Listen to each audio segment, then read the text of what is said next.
दोस्तों मैं हूं गीता चौधरी। स्वागत है आपका मेरे YouTube channel short tricks learning में। दोस्तों मैं आज आपके लिए टाइम स्पीड एंड डिस्टेंस का पार्ट 1 लेकर आई हूं। इसमें मैं आज आपके लिए बोट एंड स्ट्रीम यानी कि नाव और धारा से संबंधित कुछ प्रश्न आपको समझाऊंगी और इस टाइप के क्वेश्चन हमेशा एग्जाम्स में पूछे जाते हैं। मैं आपको बहुत ही बेसिक चीज़ समझाने वाली हूँ। जिसको मैथ्स नहीं आता वो भी इस ट्रिक से अगर क्वेश्चन सॉल्व करेंगे तो आपको बहुत ईजीली समझ में आ जाएंगे। आपको मेरा ये वीडियो स्टार्टिंग टू एंड पूरा देखना है। अगर आपको पसंद आए तो प्लीज़ लाइक एंड शेयर ज़रूर कीजिए। अगर आप चाहते हैं मेरे वीडियोस के नोटिफिकेशंस आप तक आएँ तो दोस्तों मेरे इस चैनल को सब्सक्राइब कीजिए और बेल आइकन को प्रेस करना मत भूलिए। बेल आइकन प्रेस करेंगे तभी मेरे वीडियोज़ के नोटिफिकेशंस आप तक। चलिए तो दोस्तों अब स्टार्ट कर लेते हैं। सबसे पहले मैं आज आपको एक बहुत ही बेसिक चीज़ बताने वाली हूँ जो कि इस एग्ज़ाम में इस टाइप के क्वेश्चंस में पूछी जाती है कि किलोमीटर पर आवर को मीटर पर सेकंड में किस तरीके से बदला जाता है। तो उसके लिए मैं आपको बताऊंगी कि किलोमीटर पर आवर को मीटर पर सेकंड में और मीटर पर सेकंड को किलोमीटर पर आवर में किस तरीके से बदलेंगे। ठीक है, जैसे ये है 54 किलोमीटर, हमें इसे मीटर पर सेकेंड में चेंज करना है। तो हम क्या करेंगे, 54 को 5/18 से यानी कि 5/18 से हम इसे मल्टीप्लाई करेंगे। अब आप सोचेंगे कि 5/18 आया कहाँ से। चलिए ये भी मैं आपको बता देती हूँ। किलोमीटर पर आवर, किलोमीटर का मतलब होता है 1000 मीटर। ठीक है, 3 0 लग गई। और पर आवर, आवर में कितने सेकंड होते हैं, 60 मिनट इंटू 60 सेकंड होते हैं। 0 से 0 कट गई। ठीक है, अब 2 तिया 6, 2 पंजे 10। ठीक है, अब आ गया कितना, 5/3 = 18। यही 5/18 आ गया। यही हमने इसे इसी ट्रिक में यूज़ किया है क्योंकि हमें इतना लेंदी प्रोसीजर यूज़ नहीं करना है अपने एग्ज़ाम में, हमको शॉर्ट ट्रिक लगानी है। तो जब भी हमें किलोमीटर को मीटर में चेंज करना होगा तो हम किसी भी नंबर को जो भी हमें किलोमीटर में दिया होगा किलोमीटर पर आवर में, उसको चेंज करने के लिए 5/18 से हम मल्टीप्लाई कर देंगे। जैसे कि यहाँ हमने किया है, 54 को 5/18 से किया है तो 18 से 18 एकम 18, 18 तिया 54। ठीक है, 5 तिया 15, 15 मीटर पर सेकंड आ गया। कितना इजी था इसे सॉल्व करना। एक और क्वेश्चन ले लेते हैं 72 वाला। 72 को हमने 5/18 से किया यानी कि 72 किलोमीटर पर आवर को मीटर पर सेकंड में चेंज करना है। 5/18 से किया तो 18 एकम 18 और 18 चौक 72। ठीक है, 5 चौका 20, तो 20 मीटर पर सेकंड आंसर आ गया। ठीक है, अब हमने किलोमीटर को पर आवर को मीटर पर सेकंड में तो चेंज कर लिया है। अब मैं आपको बताने वाली हूँ मीटर पर सेकंड को किलोमीटर पर आवर में किस तरीके से बदला जा सकता है। इसमें हमें उल्टा करना पड़ेगा। वहाँ पर 5/18 किया था, यहाँ पर 18/5 करना पड़ेगा। सेम उसी तरीके से करेंगे। 35 मीटर पर सेकंड को किलोमीटर पर आवर में चेंज करना है तो 35 गुना 18/5 यानी कि हमने उल्टा कर दिया है। 5/18 की जगह 18/5 क्योंकि हमें किलोमीटर पर आवर में निकालना है। ठीक है, हमने इसे डिवाइड किया, 5 एकम 5, 5 सत्ते 35। इन दोनों को हमने 7 को और 18 को हमने मल्टीप्लाई किया तो आ गया 126 किलोमीटर पर आवर। ठीक है, आपको समझ आ गया होगा क्वेश्चन। एक और ले लेते हैं, 20 मीटर पर सेकंड को हमने किलोमीटर पर आवर में चेंज करना है। तो 20 को हमने 18/5 से हमने मल्टीप्लाई किया तो 5 एकम 5, 5 चौका 20। ठीक है, 18 और 4 को हमने मल्टीप्लाई किया, 18 चौक 72 किलोमीटर पर आवर आ गया। अब ये क्वेश्चन में हमेशा पूछा जाता है कि हमें आंसर चाहिए या आंसर किलोमीटर पर आवर में बताओ या मीटर पर सेकंड में इसका आंसर बताइए। तो ये हमें आगे इजी रहेगा, इसलिए मैंने आपको पहले यही समझाया है। चलिए अब मेन टॉपिक पर आ जाते हैं, नाव और धारा। नाव और धारा मतलब बोट और स्ट्रीम। जब हमारी नाव चलती है, कोई किसी एक पर्टिकुलर डायरेक्शन में जाती है, अगर धारा, पानी का बहाव भी उसी डायरेक्शन में हो यानी कि धारा का, स्ट्रीम का बहाव भी उसी डायरेक्शन में हो, तो हमारा इस केस में क्या होता है, जो नाव की स्पीड होती है और धारा की स्पीड होती है दोनों प्लस हो जाती हैं। ठीक है, यानी कि क्वेश्चन में कई बार दिया होता है अनुकूल दिशा में या अनुदिश दिशा में या अनुप्रवाह, यानी कि सेम डायरेक्शन के लिए ये वर्ड्स यूज होते हैं एग्जाम में। तो इसका मतलब ये होता है कि नाव और धारा एक ही डायरेक्शन में चल रहे हैं। तो उस केस में हमारी दोनों स्पीड यानी कि नाव की स्पीड और धारा की स्पीड प्लस हो जाएगी, यानी कि चालों का योग हो जाएगा। अब अगर डायरेक्शन हमारी ऑपोजिट हो, नाव चल रही है इस डायरेक्शन में और हमारी धारा चल रही है अपोजिट डायरेक्शन में, यहाँ प्रतिकूल दिशा में यानी कि अपोजिट डायरेक्शन में होगी, तो हमारी चालों का अंतर यानी कि स्पीड हमारी माइनस हो जाएंगी। नाव की स्पीड और धारा की स्पीड माइनस हो जाएगी इस केस में। यही दो चीज़ें हमें याद रखनी है और यही दो चीज़ें हमें आगे क्वेश्चंस में इम्प्लीमेंट करनी है। ठीक है, अगर सेम स्पीड होगी तो चालों का योग हो जाएगा और अपोजिट स्पीड होगी अपोजिट डायरेक्शन में होंगे तो चालों का अंतर हो जाएगा। सेम डायरेक्शन में चालों का योग, अपोजिट में चालों का अंतर। ठीक है, अब आपको ये फंडा क्लियर हो गया होगा। अब आप एक और चीज़ समझ लीजिए, सिर्फ आपको एक फॉर्मूला याद रखना है इसमें, समय इज इक्वल टू दूरी बटे चाल। यानी कि इसमें 3 चीज़ें होती हैं, समय होता है, दूरी होती है और चाल होती है। कोई स्पीड हम तय करेंगे तो उसमें कुछ टाइम भी लगेगा, और किसी स्पीड से अगर कोई चलेगी चीज़ तो उसमें कोई डिस्टेंस भी कवर होगी। तो हमें 2 चीज़ें हमेशा एग्जाम में दी हुई होती है और एक चीज़ हमें निकालनी होती है, कोई भी 2। अगर हमें चाल निकालनी है तो चाल को ऊपर रखेंगे, समय को नीचे ले आएंगे। ठीक है, जैसे चाल इज इक्वल टू दूरी, ऊपर का ऊपर ही रहेगा, समय नीचे आ गया। ठीक है, चाल बराबर दूरी बटे समय। और अगर हमें दूरी निकालनी है तो क्या करना है, चाल और समय को हम मल्टीप्लाई कर देंगे, यानी कि समय इंटू चाल, समय गुना चाल। ठीक है, ये दूरी निकल गई। ये फॉर्मूला एक है, तीनों चीज़ें उससे निकल जाएंगी। ये चीज़ें कोई भी एक फॉर्मूला आप याद रख लीजिए इनमें से। अब हम मेन क्वेश्चन पर आ जाते हैं। क्वेश्चन ले लेते हैं। एक नाव की 40 किलोमीटर पर आवर है तथा धारा की चाल 5 किलोमीटर पर आवर है, यानी कि प्रति घंटा है। आर मतलब घंटा। यदि नाव धारा के प्रतिकूल दिशा में चल रही है, प्रतिकूल मतलब अपोजिट डायरेक्शन में चल रही है, तो नाव 8 घंटे में कितनी दूरी तय करेगी। दोस्तों यहाँ देखिए, प्रतिकूल दिशा दी गई है। प्रतिकूल में हमेशा स्पीड माइनस होती है। नाव की चाल दे रखी है, धारा की चाल दे रखी है, तो हमें चाल पहले निकालनी है। चाल के लिए क्या करना होगा, जब प्रतिकूल दिशा में है तो हमारी चाल जो है माइनस हो जाएगी। अगर यहाँ अनुकूल होती तो प्लस हो जाती दोनों।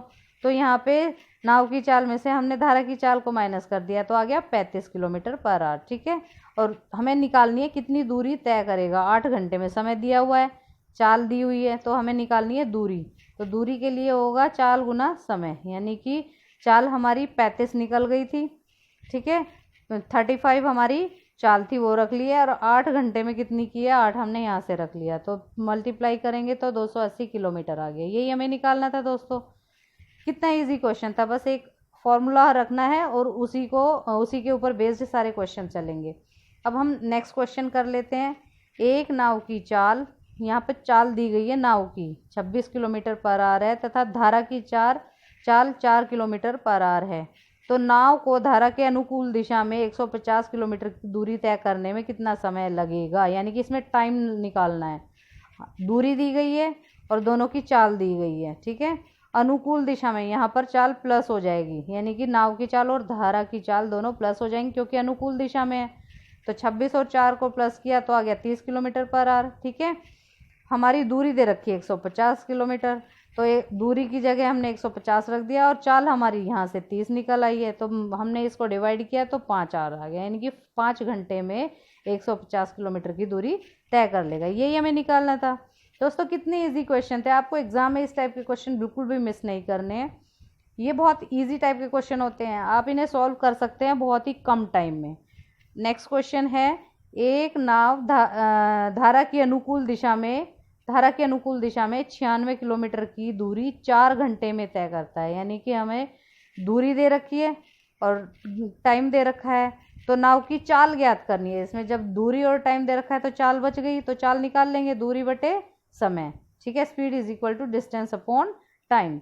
हमारी दूरी दे रखी है 96 और 4 घंटे हमारा टाइम दे रखा है, तो डिवाइड करेंगे, आ गया 24 किलोमीटर पर आवर। ठीक है, तो वो 24 किलोमीटर पर आवर इस तरीके से, इतनी डिस्टेंस स्पीड से वो ये दूरी तय कर लेगा। ठीक है, अब कितना इजी ये भी क्वेश्चन था। अब हम नेक्स्ट टाइप का क्वेश्चन ले लेते हैं। नेक्स्ट में है, सेम टाइप का है लेकिन इसमें थोड़ा सा ये है कि मीटर पर सेकंड में निकालना है क्वेश्चन को। एक नाव धारा की विपरीत दिशा में, यहाँ अपोजिट डायरेक्शन में है, 84 किलोमीटर की दूरी 6 घंटे में तय करती है। ठीक है, अब दिया है, हमें क्या दे रखी है, दूरी दे रखी है, डिस्टेंस और टाइम दे रखा है, तो नाव की चाल ज्ञात करनी है, वो भी मीटर पर सेकंड में। तो इसके लिए हमें क्या करना होगा, चाल वाला फॉर्मूला लगाएंगे। चाल इज इक्वल टू दूरी बटे समय। दूरी हमारी 84 किलोमीटर दे रखी है और समय हमारा 6 घंटे दे रखा है, डिवाइड करेंगे तो आ गया 14 किलोमीटर। ठीक है, अब क्या करना है कि मीटर पर सेकंड में निकालने के लिए मैंने आपको बताया हुआ है 14 है, जो हमारा आंसर आया है 14 को हमने 5/18 से कर लिया। जो हमारी ट्रिक थी कि हमें लेंदी प्रोसीजर यूज़ ना करना पड़े, तो 5/18 से किया तो 35/9 आ गया, 2 निम 18, 2 सत्ते 14, 7 पंजे 35 और 9 नीचे है ही। फिर हमने डिवाइड किया तो 3/8 मीटर पर सेकंड आ गया। तो हमारी ये कन्वर्ट भी होगी ये मीटर पर सेकंड में। ये हमें निकालना था। कितना इजी क्वेश्चन था। तो दोस्तों आपको इस टाइप के क्वेश्चन बिल्कुल मिस नहीं करने हैं और आपको एग्जाम में कुछ ही सेकंड में क्वेश्चन सॉल्व करने हैं और इनके इजी मतलब सॉल्व करने में आपको ज़्यादा वक्त नहीं लगना चाहिए। मैं आपको इतना इजी और इतना सिंपल ट्रिक बता रही हूँ ये क्वेश्चन सॉल्व करने के लिए। अब नेक्स्ट टाइप का एक और क्वेश्चन ले लेते हैं। एक नाव की चाल 48 किलोमीटर पर आवर है। नाव की चाल दे रखी है 48 किलोमीटर पर आवर, धारा की भी चाल दे रखी है 8 किलोमीटर पर आवर है। तो नाव को धारा के प्रतिकूल दिशा में यानी कि अपोजिट डायरेक्शन में 140 किलोमीटर दूरी तय करने में कितना समय लगेगा। दूरी दे रखी है और चाल दे रखी है नाव की और धारा की दे रखी है। तो हमें टाइम निकालना है, तो सेकंड में निकालना है टाइम को। समय बराबर दूरी बटे चाल, ये हमारा फॉर्मूला है। अब हमारी जो दूरी है वो है 140 और प्रतिकूल दिशा में यानी कि दोनों की चाल नाव की और धारा की चाल माइनस हो जाएगी। 48 में से 8 गए बच गए 40, 140/40। ठीक है, हमने डिवाइड किया तो आ गया 7/2 आर यानी कि 3.5 घंटे। 7 का हाफ कितना होता है 3.5 यानी कि 7/2 आर हो गया। लेकिन हमें इसे सेकंड में कन्वर्ट करना है।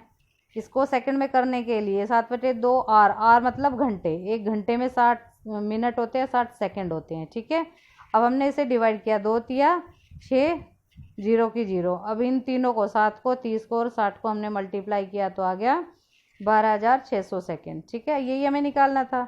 तो दोस्तों देखिए कितने इजी क्वेश्चन है और किस तरीके से आपको निकालना है। बस एक फॉर्मूला है और छोटी छोटी 2-3 ट्रिक्स हैं, उनको बस माइंड में रखना है और इस टाइप के क्वेश्चन सॉल्व करना है। दोस्तों आपको मेरी ये वीडियो बिल्कुल समझ में आ रही होगी और मेरी वीडियोस को आप लाइक कर रहे हैं, मुझे बहुत खुशी हो रही है। मैं आपको थैंक्स बोलना चाहती हूँ। बस इसी तरीके से अपना सपोर्ट मेरे लिए बनाए रखिए। चलिए नेक्स्ट क्वेश्चन देख लेते हैं। नेक्स्ट क्वेश्चन है हमारा, इस टाइप के क्वेश्चंस भी ये बहुत इंपॉर्टेंट क्वेश्चन है, ये एग्जाम्स में पूछे जाते हैं। ये आप क्वेश्चन ध्यान से देखिए। एक नाव की धारा की अनुकूल दिशा में चाल, धारा की अनुकूल दिशा में नाव की चाल दी गई है 24.5 किलोमीटर पर आवर है तथा धारा की प्रतिकूल दिशा में यानी कि दोनों केसेस में नाव की चाल दी गई है। नाव की चाल ये धारा के अनुकूल दिशा में यानी कि सेम डायरेक्शन में अगर होगी स्पीड तो क्या होगी नाव की 24.5। अगर धारा की प्रतिकूल दिशा में नाव की चाल कितनी दे रखी है 5.5 किलोमीटर पर आवर है। तो शांत जल में नाव की चाल क्या होगी। यहाँ पे शांत जल के बारे में बताया गया है। यहाँ आपको 2 चालें दी गई हैं, दोनों ही नाव की चाल है।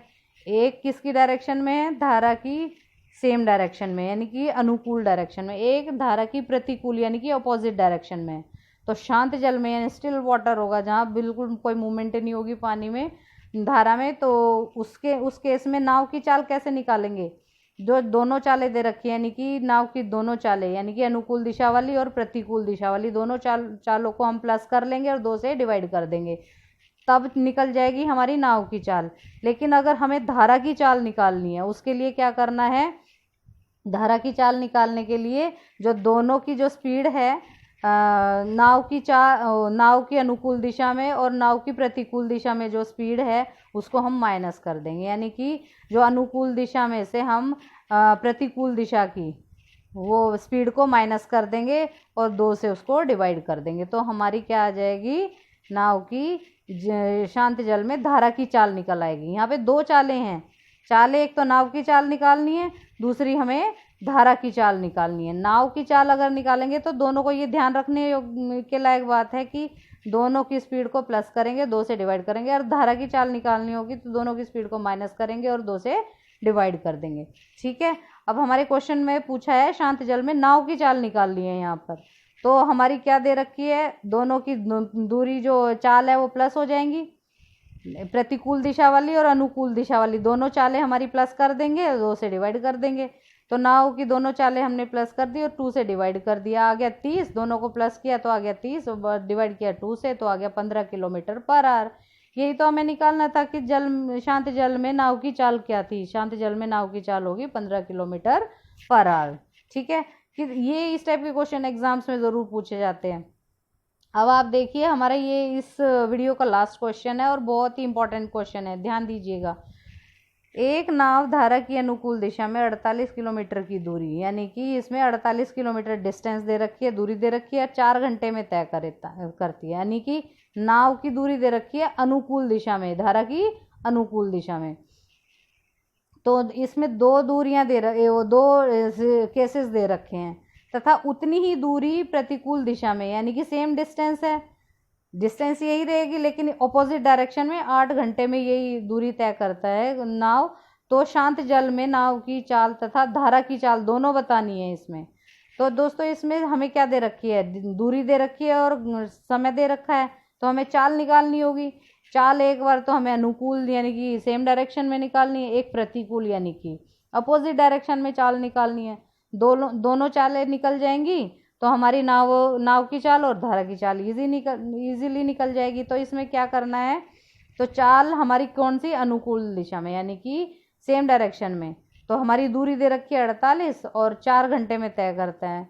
तो 48 को 4 से डिवाइड करेंगे तो आ गया 12 किलोमीटर। ये नाव की चाल है जो धारा की अनुकूल दिशा में निकल गई है। ठीक है, अब नाव की चाल हमें निकालनी है प्रतिकूल यानी कि अपोजिट डायरेक्शन में।